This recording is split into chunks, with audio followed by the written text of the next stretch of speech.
السلام علیکم ورحمۃ اللہ تعالی وبرکاتہ۔ تو کیسے ہیں آپ لوگ؟ امید کرتا ہوں آپ سب بہت اچھے ہوں گے۔ ناظرین، آج ہم بات کرتے ہیں حضرت خالد بن ولید کی، آپ کی زندگی کے بارے میں آپ کب ایمان لے کر آئے۔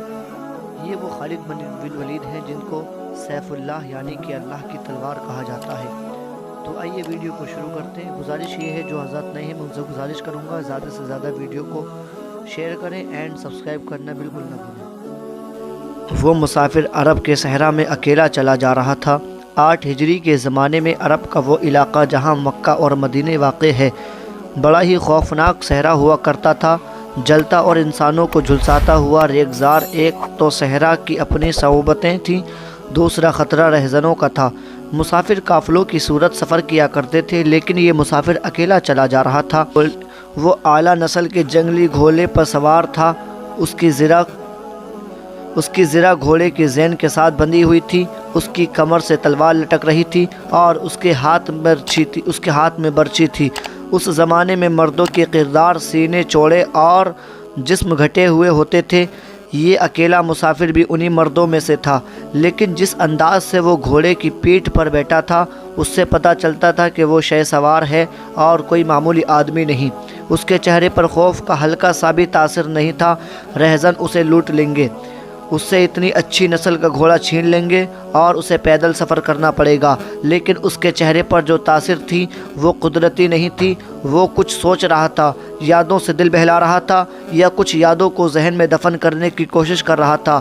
آگے ایک گھاٹی آ گئی، گھوڑا چڑھتا چلا گیا۔ خاصی بلندی پر جا کر زمین ہموار ہوئی۔ سوار نے گھوڑا روک کر اسے گھمایا اور قابو پر کھڑے ہو کر پیچھے دیکھا۔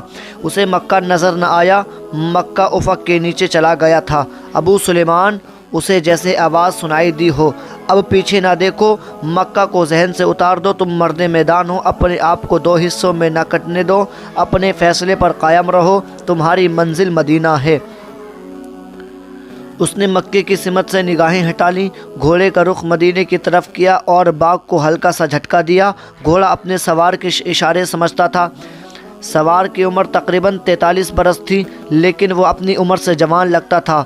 سلیمان اس کی بیٹی کا نام تھا، اس کے باپ کا نام الولید تھا، لیکن سوار نے حضرت خالد بن ولید کے بجائے ابو سلیمان کہلانا زیادہ پسند کیا۔ اسے معلوم نہ تھا کہ تاریخ اسے خالد بن ولید کے نام سے یاد رکھے گی اور یہ نام اسلامی عسکری روایات اور جذبے کا دوسرا نام بن جائے گا۔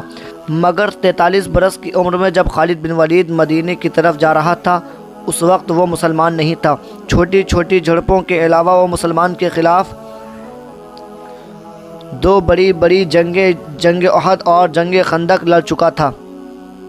جب رسول کریم صلی اللہ علیہ وسلم پر 610 عیسوی بروز پیر پہلی وحی نازل ہوئی، اس وقت خالد کی عمر 24 سال تھی۔ ناظرین، ہم آپ کو یہ بھی بتا دیں، اس وقت وہ اپنے قبیلے بنو مخزوم کی عسکری قوت قائد بن چکا تھا۔ بنو مخزوم کا شمار قریش کے چند ایک معزز خاندانوں میں ہوتا تھا۔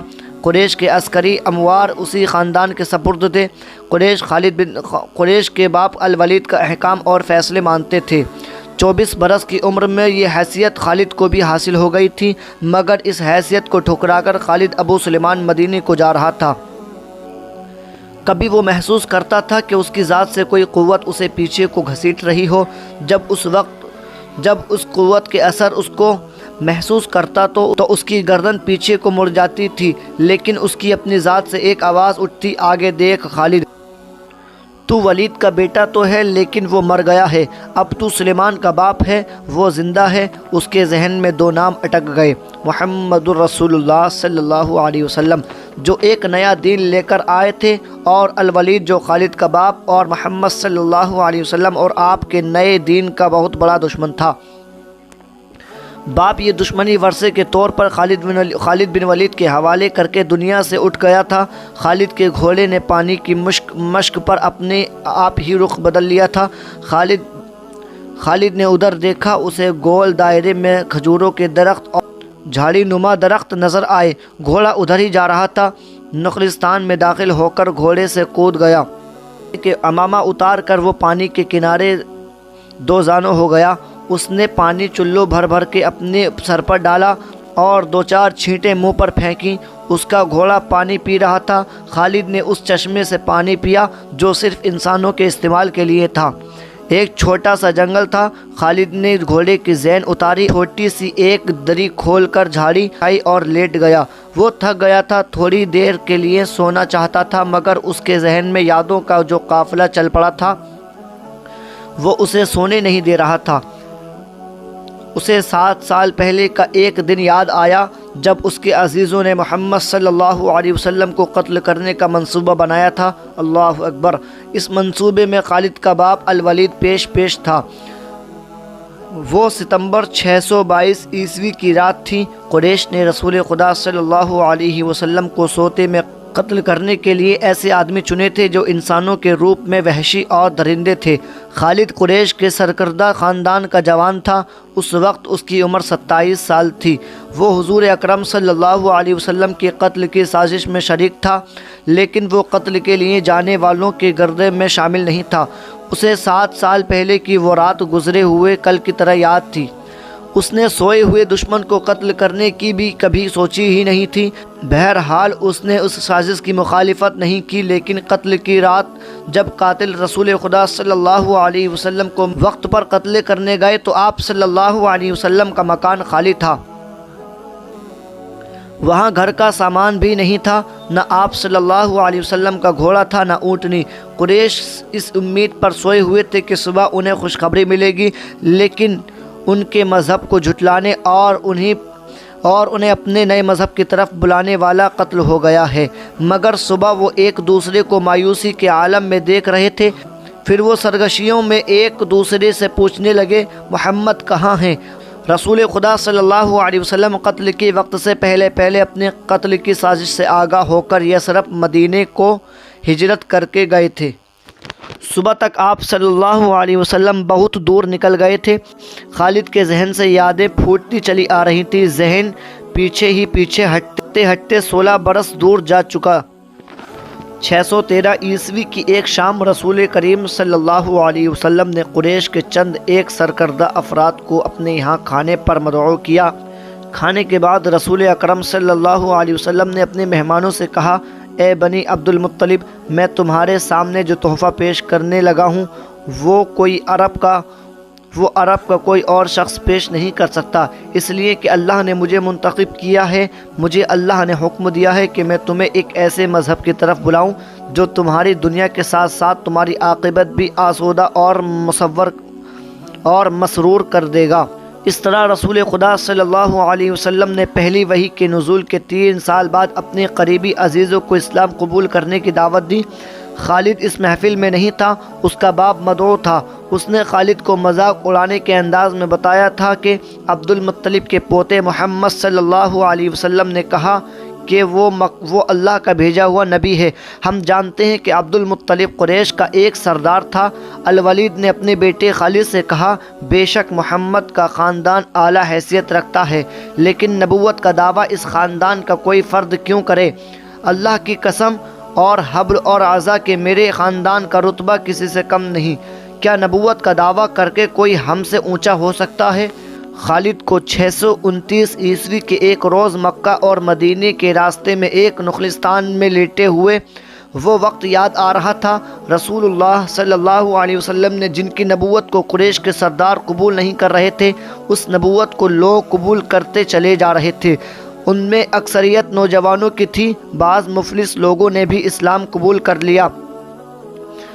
اس سے نبی کریم صلی اللہ علیہ وسلم کے حوصلے میں جان آ گئی اور آپ صلی اللہ علیہ وسلم نے اسلام کی تبلیغ تیز کر دی۔ آپ صلی اللہ علیہ وسلم بت پرستی کے خلاف تھے۔ طلوع اسلام سے پہلے عرب ایک خدا کو مانتے تھے اور پوجتے ان بتوں کو تھے۔ انہیں وہ دیویاں اور دیوتا کہتے تھے اور انہیں اللہ کے بیٹے اور بیٹیاں مانتے تھے۔ وہ ہر بات میں اللہ کی قسم کھاتے تھے۔ قریش نے دیکھا کہ محمد صلی اللہ علیہ وسلم جس دین کا انہوں نے مذاق کر دیا، خالد کو یاد آ رہا تھا کہ اس نے اللہ کے رسول صلی اللہ علیہ وسلم کو گلیوں اور بازاروں میں لوگوں کو اکٹھا کر کے انہیں اسلام قبول کرنے کی دعوت دیتے اور بتاتے دیکھا کہ بت انہیں کوئی فائدہ نہیں دے سکتے۔ عبادت کے لائق صرف اللہ ہے جو وحدہ لا شریک ہے۔ رسول اللہ صلی اللہ علیہ وسلم کی مخالفت کے قائد قریش کے 4 سردار تھے۔ ایک تو خالد کا باپ الولید تھا، دوسرا نبی کریم صلی اللہ علیہ وسلم کا اپنا چچا ابو لہب تھا، تیسرا ابو سفیان اور چوتھا ابو الحکم تھا جو خالد کا چچا زاد بھائی تھا۔ مسلمانوں پر سب سے زیادہ ظلم و تشدد اسی شخص نے کیا تھا جو جہالت کی حد تک کینہ پرور اور مسلم کش تھا، اسی لیے مسلمان اسے ابو جہل کہنے لگے تھے۔ یہ نام اتنا عام ہوا کہ لوگ جیسے اس کا اصل نام ہی بھول گئے ہوں۔ حضرت خالد بن ولید کو یہ یادیں پریشان کرنے لگیں۔ شاید شرمسار بھی قریش کے لوگوں نے رسول اللہ صلی اللہ علیہ وسلم کے گھر میں کئی بار غلاظت پھینکی۔ اللہ اکبر! جہاں کوئی مسلمان اسلام کی تبلیغ کرتا تھا وہاں قریش کے آدمی پہنچتے اور ہلڑ مچاتے تھے۔ بد اخلاق اور دھتکارے ہوئے آدمیوں کو رسول اللہ صلی اللہ علیہ وسلم کو پریشان کرتے رہنے کے کام پر لگا دیا تھا۔ نہیں کی تھی۔ وہ 2 مرتبہ قریش کے 3-4 سرداروں کے ساتھ لے کر رسول اللہ صلی اللہ علیہ وسلم کے چچا ابو طالب کے پاس یہ کہنے گیا تھا کہ وہ اپنے بھتیجے رسول اللہ صلی اللہ علیہ وسلم کو بتوں کی توہین اور نبوت کے دعوے سے روکے، ورنہ وہ کسی کے ہاتھوں سے قتل ہو جائے گا۔ ابو طالب نے ان لوگوں کو دونوں مرتبہ ٹال دیا تھا۔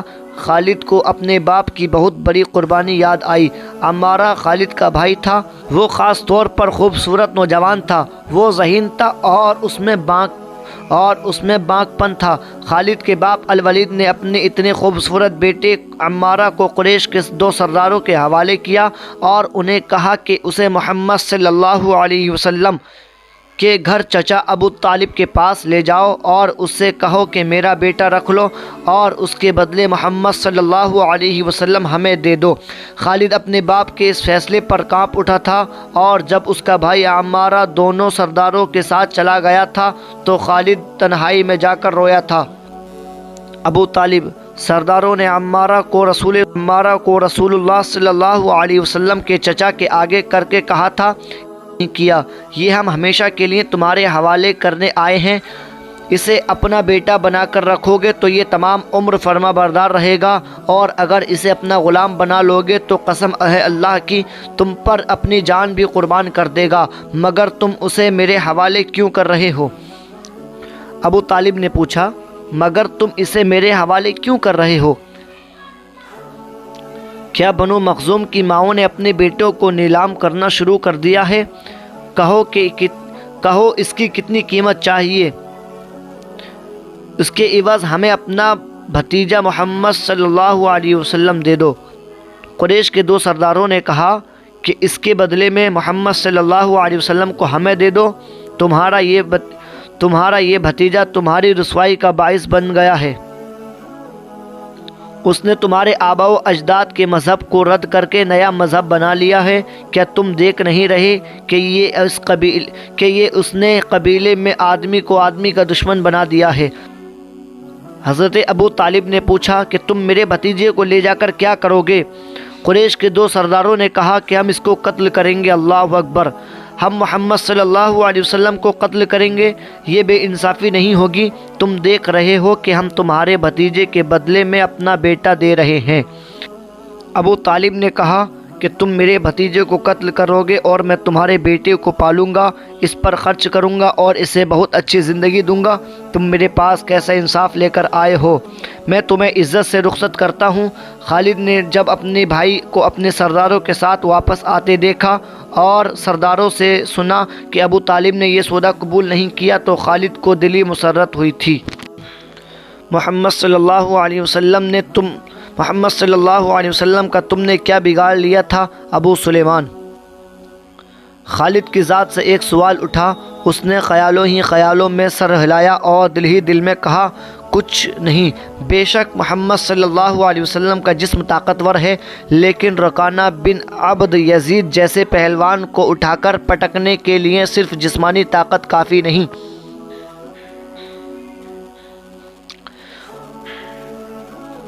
رکانہ بن عبد یزید رسول اللہ صلی اللہ علیہ وسلم کا چچا تھا جس نے اسلام قبول نہیں کیا تھا۔